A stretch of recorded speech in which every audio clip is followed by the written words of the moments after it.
చూడమ్మా, బుక్స్ తీసుకొని త్వరగా వచ్చాయి.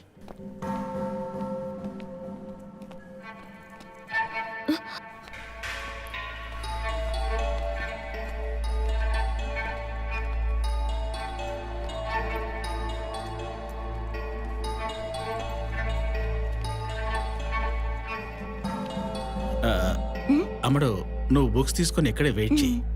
ఓ 10 నిమిషాల్లో నేను ఆఫీస్ రూమ్ వరకు వెళ్ళొస్తాను. కొంచెం అర్జెంట్ పని.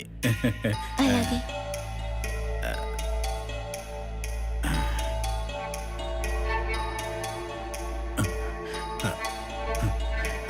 హలో హలో,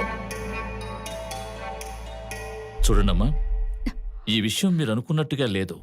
నేను 2-3 రోజుల్లో మీకు తెలియజేస్తాను. ఇప్పుడు మా ఇన్వెస్టిగేషన్ క్రూషియల్ స్టేజ్లో ఉంది. దాని గురించి ఇప్పుడు చెప్పడం కుదరదు.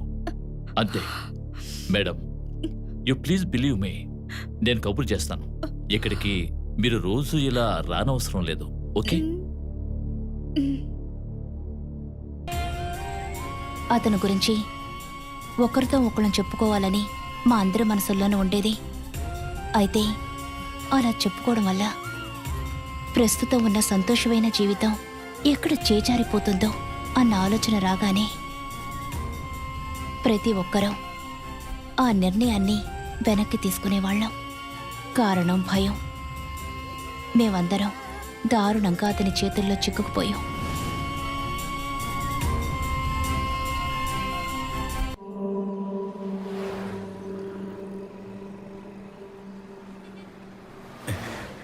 హాయ్.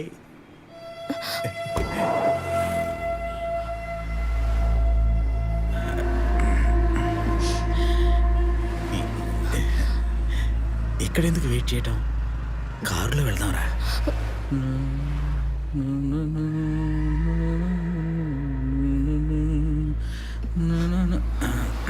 కారులో వెళ్దాంరా.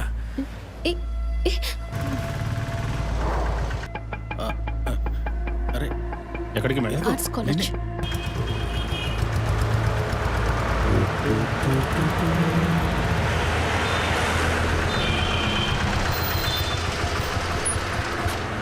ఇదిగో. ఉండు. ఇదిగో గొడుగు, వర్షం వస్తుంది. అరే నిన్నే. వీడు వీడి కొడుకు. మనం నచ్చలేదా ఏమిటి?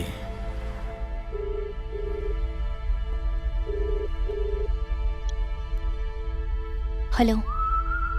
ఏంజల్ హాస్పిటల్, ఉదయం 10ంటికి. Token number 10. Doctor Nirmala Mohan. Yellow colour చుడిదార్లో ఒక అమ్మాయి టోకెన్ తీసుకుని నీకోసం హాస్పిటల్ రిసెప్షన్లో ఉంటుంది. She is pregnant. నువ్వు తనకు అక్కగా వెళ్ళి డాక్టర్ని కలవాలి. దగ్గరుండి అబార్షన్ చేయించాలి. ఒక ఆయాలాగా, అక్కలాగా దగ్గరుండి నువ్వు తనకి హెల్ప్ చేయాలి. ఓకే?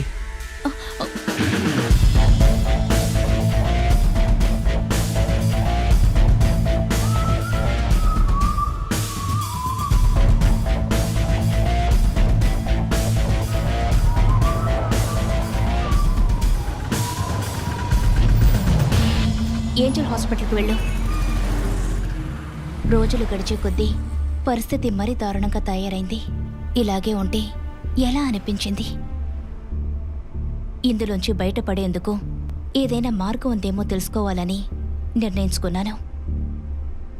మా ఛానల్కి ప్రోగ్రాం కోసం అప్పుడప్పుడు వచ్చే లాయర్ రాణి వర్మ గారికి విషయం చెప్పాను.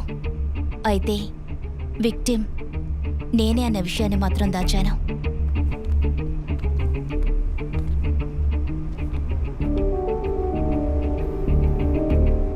కూర్చోండి మేడం. విషయం చాలా సీరియస్ అయింది. అతని రహస్యం బయట పెట్టాడంటే నీ కజిన్, తన ఫ్రెండ్స్ చిక్కుల్లో పడతారు. No doubt.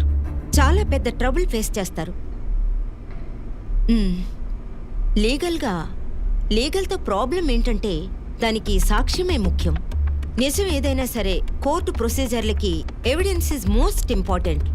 సో నా పర్సనల్ ఒపీనియన్ చెప్పాలంటే నీ కజిన్, తన ఫ్రెండ్స్ ఈ మ్యాటర్ క్లోజ్ చేయడానికి అతనికి ఏం కావాలో అడిగి అలా చేసి బయటపడమే సేఫ్.